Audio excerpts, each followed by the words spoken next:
Are you deeply concerned about one of your children or grandchildren? Do you see the hardening of their heart? Do you see them drifting away from their relationship with God and some values that you hold dear? How do you recapture their heart? We want to help you become an effective, intentional parent. Thanks for joining us for this edition of Living on the Edge with Chip Ingram. Living on the Edge is an international teaching and discipleship ministry focused on helping Christians live like Christians. And as many of you know, Chip's our regular Bible teacher, but for the next handful of programs, he's invited author, pastor, and friend Doug Fields to speak. In just a minute, Doug will continue his message, Intentional Parenting, 10 Ways to be an Exceptional Parent in a Quick Fix World. Well, last time he unpacked how influential moms and dads are on their kids. Today, Doug stresses the importance of affection and encouragement in building a healthy home. If you're ready, let's join Doug now as he picks up with the second half of his talk. All kids need what I call ongoing affection. I added the modifier ongoing for those of us guys in here, because guys are real simple. And if I would say, your kids need affection, I can just see my buddies going on and go, hey, son, okay, check, what else? I'm going to get through the other 9 real quick. Okay, because, oftentimes men are accused of being the emotional equivalent of a brick. And ladies, stereotypically and statistically, you are much more affectionate with your kids than men are. That's why never in the recorded history of the world has a kid ever been hurt in the front yard and ran in the house and yelled for dad, okay? When kids are hurt, they run in, who do they ask for? Mom. Why? Because dads don't care, okay? As much. My dad's line was, shake it off. I'd run in crying as a little kid, Daddy's gonna shake it off, Doug, shake it off. I want to, but my bone is sticking out. And I'm afraid if I shake it off, you're gonna be fine. Go get me some ice cream, get out of the way of the TV. That's guys. I can remember as a child being sick in the middle of the night, having to go to the bathroom to throw up or something like that. And it felt like before the toilet lid even went up, man, boom, mom was there, right? With a washcloth, scratching my back, whispering in my ear, being real gentle and comforting, analyzing what it was that made me sick. And I used to think to myself, where's my dad? And I never knew until I became a dad that he was tired.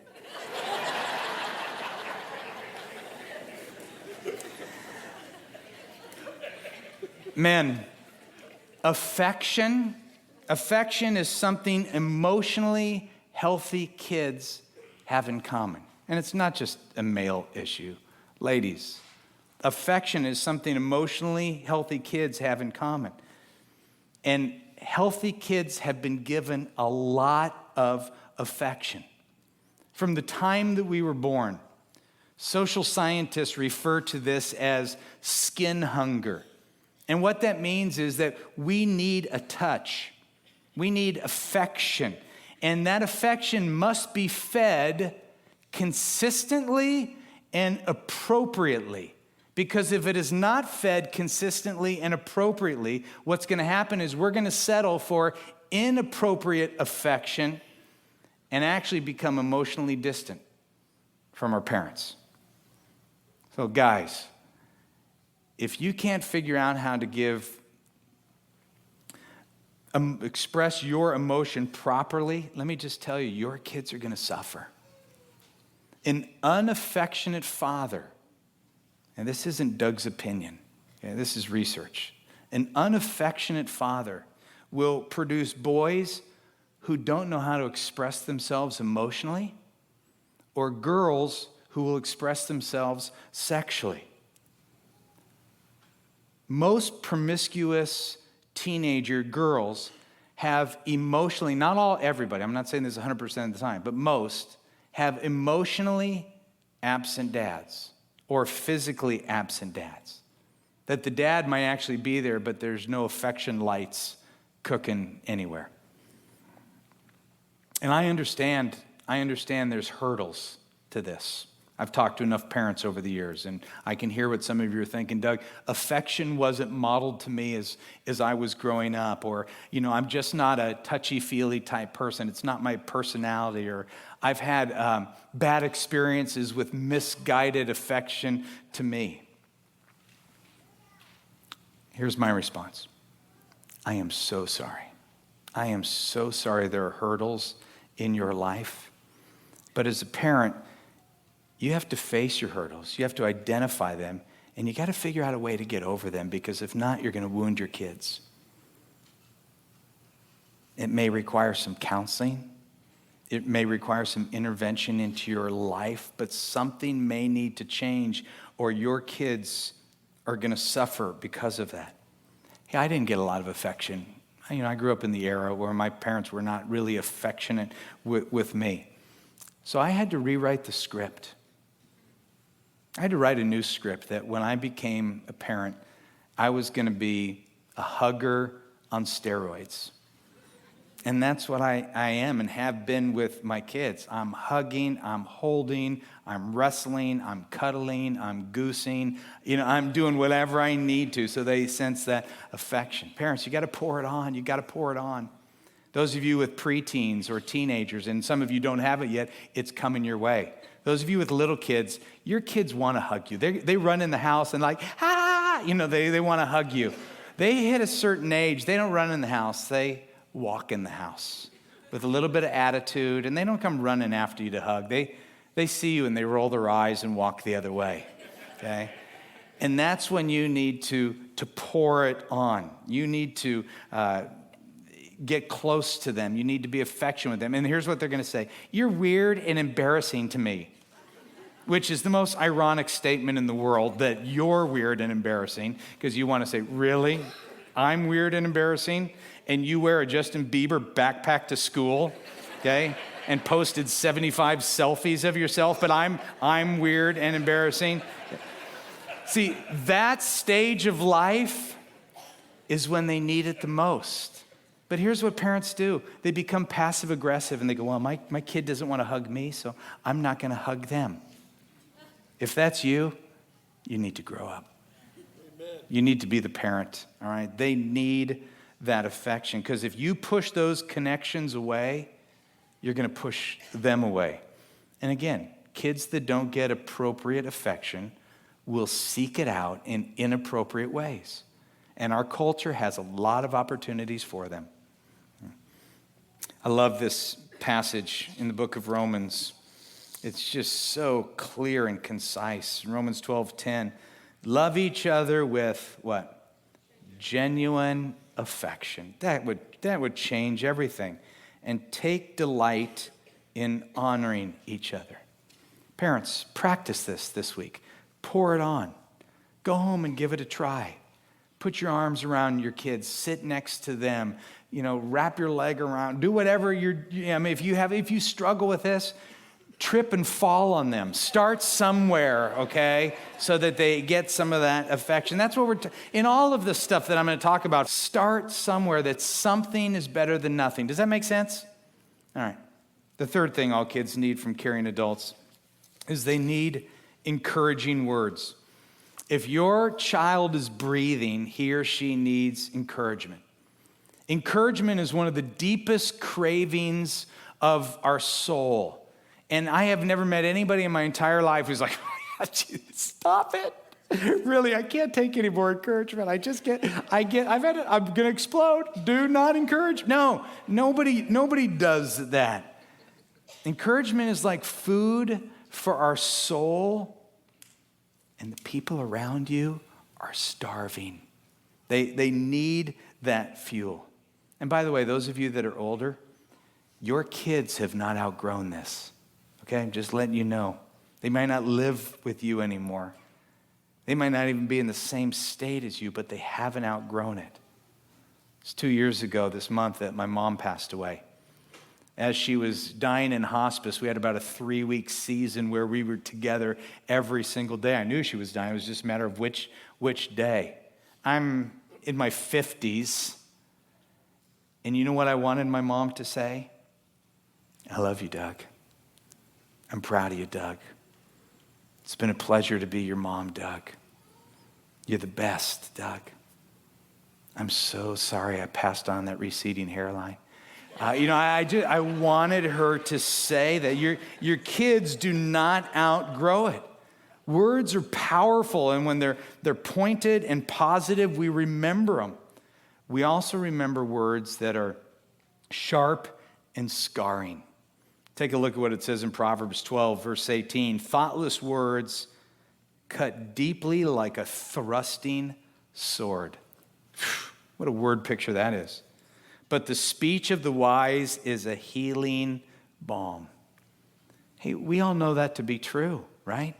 Some of you carry emotional scars with you that your parents said things to you that you have never forgotten. I mean, we have physical scars that show on our body that don't disappear. Some of us have emotional scars because of the words that were used. Words are powerful. I mean, whoever made up the fable, sticks and stones will break your bones, but words will never what?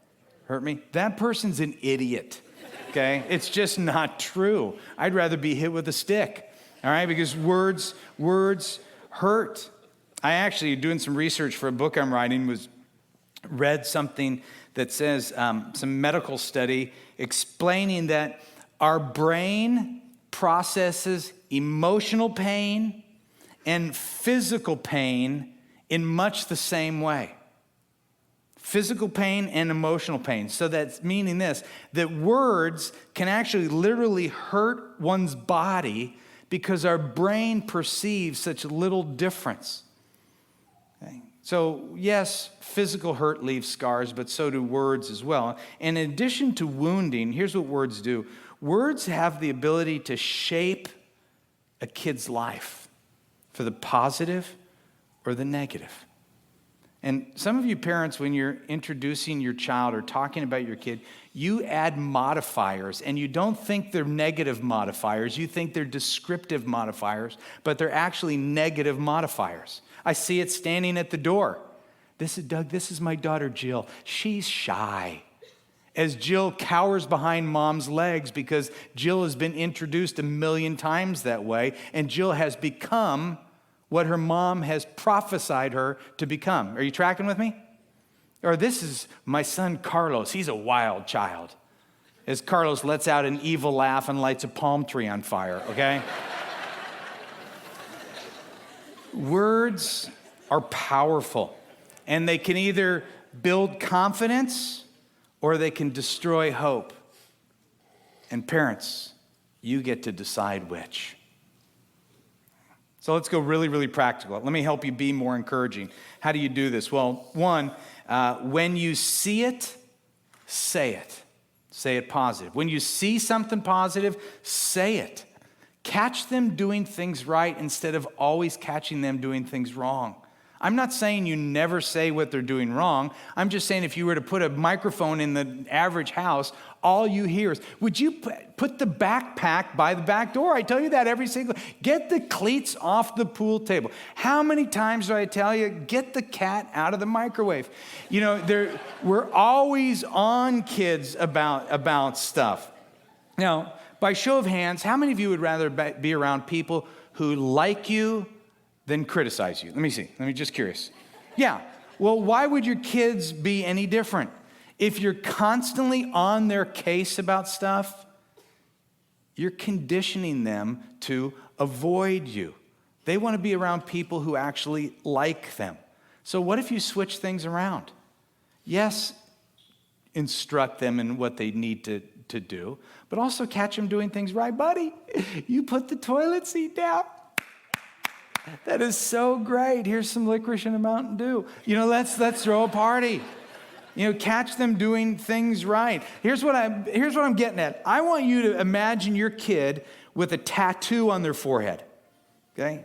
Now, for some of you, it's not too hard to imagine because it's just going to happen in a few years. But the tattoo says this: encourage me, Mom. Encourage me, Dad. So when you see them in the morning, that's what I'm so glad you're breathing. You dressed yourself. I love it. You're alive. That is great. Your nose ring matches your blouse. Woo! Whatever it is, just give them some encouragement. And parents, here's the key. Don't expect it back. Okay, don't expect it back and you won't be disappointed. But when you encourage them, especially in the preteen, teen years, they're not going to encourage you back, all right? They don't have the emotional vocabulary to affirm you. So what parents do, again, they go passive aggressive. Well, he's not saying anything nice to me. I'm not going to say anything nice to you. Again, grow up, be the parent, all right? Let me come to you from the future. Okay, I told you, my kids, 25, 22, 19, they begin to get it. I mean, it's just they get a little bit later. They're all of a sudden discovering how awesome I am. You know, and they're using words to describe it. It will come to you. Okay? Just don't expect it right now. And let me go a little advanced with you. And some of you may not be ready for this, but others, you're ready for this. This is like advanced encouragement. You got to learn to encourage kids beyond their performance. You have to go deeper than just their performance. Now, track with me for a minute. A lot of language directed at kids is either shame-oriented or performance-oriented. And some of you grew up in that environment. You did something wrong, you got the look of shame on you. You did something right, you got the little pat on the head, way to go. Shame on you, I'm proud of you. Shame on you, I'm proud of you. You just kind of like, I don't even, shame on you, proud of you. And so then you try to live for the more I'm proud of you. So you grew up now all of a sudden trying to earn your parents' praise. That's why you're surrounded by tons of adults who are classic people pleasers because they grew up in a shame on you, I'm proud of you environment. Let's face it, your kids are going to fail, okay? And when they fail, you don't want to shame them, but it's not smart to say, I'm proud of you for failing. So you've got to look for encouragement opportunities that is not based solely on your performance. So when you go to your kid's game and they hit a home run or they strike out, the encouragement is the same. I love watching you play. I love watching you play. Because here's your life for your kid. There are going to be days when she hits a home run, and there's going to be days when she strikes out. And she needs to hear from the most significant people in her life, I love you, and I believe in you. I mean, talk about building confidence in a kid. When you encourage, think about those 5 C's that I gave you at the beginning. When you encourage toward those 5 C's. Okay? You might even say something like, I'm amazed at how patient you are with your little brother. What is that? That's character. You know, I noticed that Mom didn't want to get up from the couch, and you got the remote for her. I love seeing you serve other people. That's compassion. I was really proud of the way that you stood up for your convictions. Hey, buddy, I was looking at your report card the other day, and it is so obvious that you're not cheating. And, it's just really good.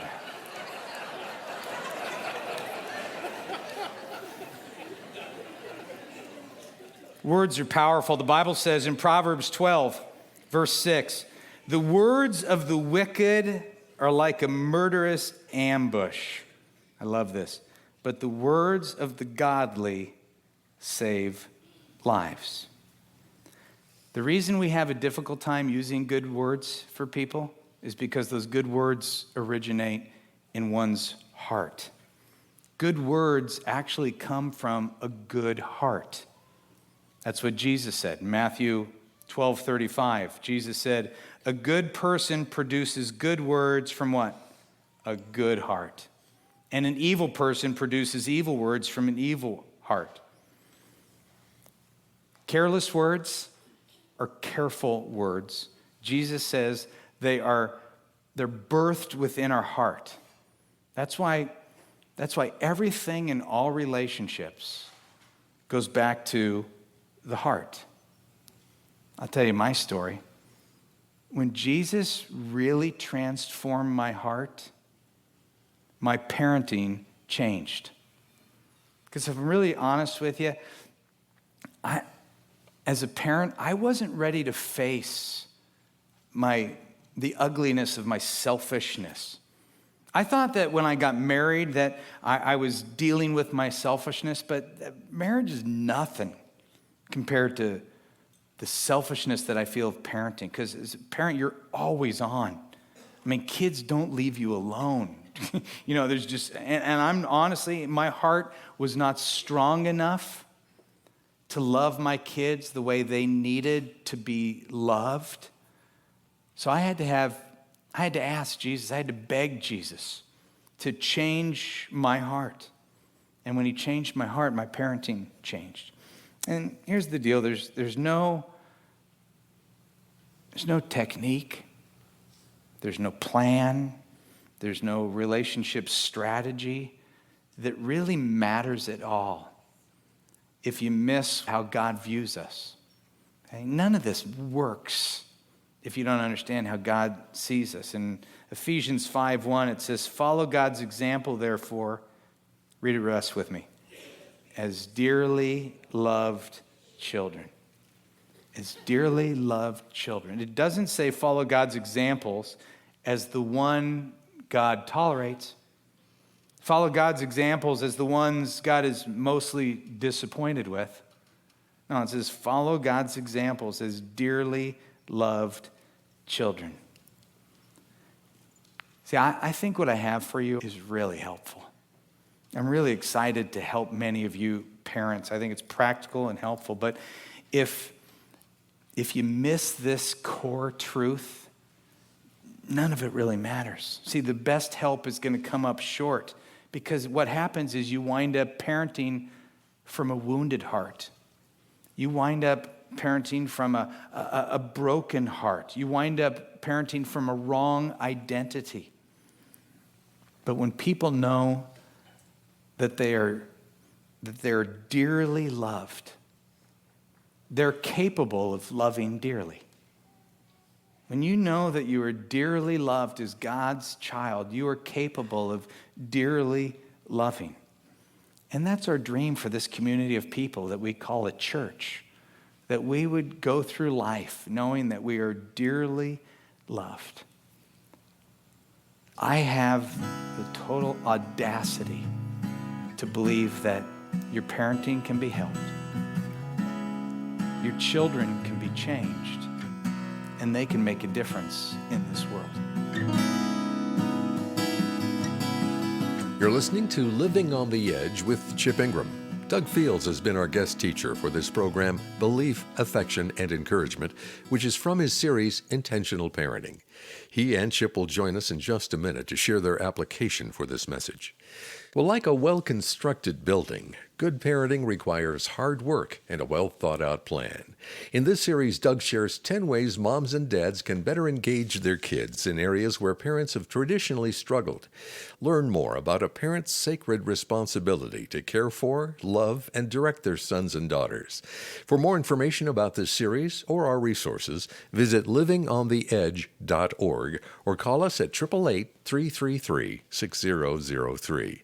That's 888-333-6003 or livingontheedge.org. Well, Chip's joined me in studio now, and Chip, over the years, this ministry has made supporting families and marriages a priority. So take a minute, if you would, and talk about the tool we've developed with Doug called Intentional Parenting Cards and how they'll deeply encourage moms and dads listening. Well, Dave, I got to tell you, I am super excited about these cards because I just know as a parent, I did a lot of research and I tried to work really hard to be intentional, but I always didn't know, intentional about what. And what these cards do is they provide a simple way to stay on track as a parent. In other words, it talks about how do you develop strong belief or be a role model or make sure that encouraging words are a part of your family life or genuine affection. There's just 4 or 5 cards and you review a section of them, just every day for a week or so. And then pretty soon you find yourself, hey, I'm building into my kids their belief or delicate discipline or active responsibility or I love one, serious fun. And what they are, they're 10 different areas, and they have very pithy, clear, specific ways to be an intentional parent where over time, as you just review these, instead of trying hard one day or taking some course, you are renewing your mind and focusing your life each and every week around one area that, here's what I'll tell you, when you are genuinely affectionate, when you provide encouraging words, when you discipline delicately, when you build strong beliefs, what happens is over time, you're an intentional parent with children who respond in very positive ways. These intentional parenting cards are a tool that allows us in a fast-paced world to do as parents what we want to do and build into the lives of our kids the way we want to do it. I can't encourage you enough to get a set of these cards and put them into practice. Thanks, Chip. Well, to order our intentional parenting cards, go to livingontheedge.org. And right now, when you buy this resource, we'll also give you a set of our Discuss This cards absolutely free.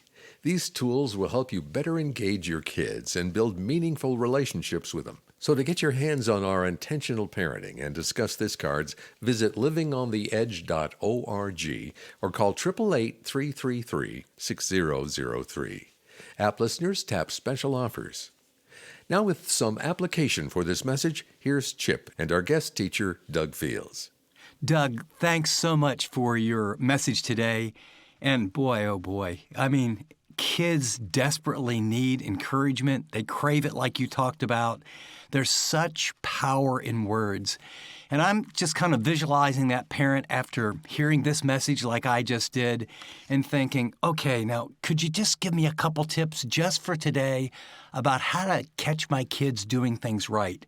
It's sort of a foreign concept, and right now it's pretty easy to use words when you catch them doing things wrong. So give us a little help, will you, Doug? Oh, yeah. I'd love to share some ideas. Let's first address the fact that some parents listening to this, they just don't speak encouragement very well. It's like a foreign language. It either wasn't modeled to them or it hasn't been enough of a priority. When that's the dominant language in the home, criticism over compliments, it can create shame in a child, and it creates a distance between the parent and the child. Think about it, parents. You don't like to hear criticism. You don't want to be around negative people. So in some ways, you're actually training your child to not want to be around you when you're critical. So let's develop that encouragement muscle and add it to our daily arsenals. And here's the truth. We could be negative and critical all day long. As a parent, there's always something to be displeased with that your kids are doing. But again, who wants to be around critical people? Not you and not your kid. Imagine that your home was being recorded and everything you said to your child was then transcribed and broken into two categories. Category 1, positive words of encouragement, and category 2, negative words of disappointment or criticism. What category would be the longest in your home? If the answer is that there's more words of criticism, then you got to change that quickly. Obviously, you're going to need to use words as a parent to coach your child and guide them and redirect them. And those words may not be real positive, but make sure you use twice as much encouragement as you do negative words. And to do that, you're going to have to be intentionally looking to catch your child doing something right. Here's the deal, parents. There is power in your words, and your words matter. So true, Doug. Thanks. Well, before we go, let me take just a second and thank the generous people who make monthly donations to support the ministry of Living on the Edge. Your faithful gifts help us inspire Christians to live like Christians. Now, if you haven't partnered with us, would you prayerfully consider joining the Living on the Edge team? You can set up a recurring donation by going to livingontheedge.org or texting DONATE to 74141. It's that easy. Text the word donate to 74141 or visit livingontheedge.org. App listeners, tap donate. Well, I'm glad you've been with us. Until next time, this is Dave Drury saying thanks for listening to this edition of Living on the Edge.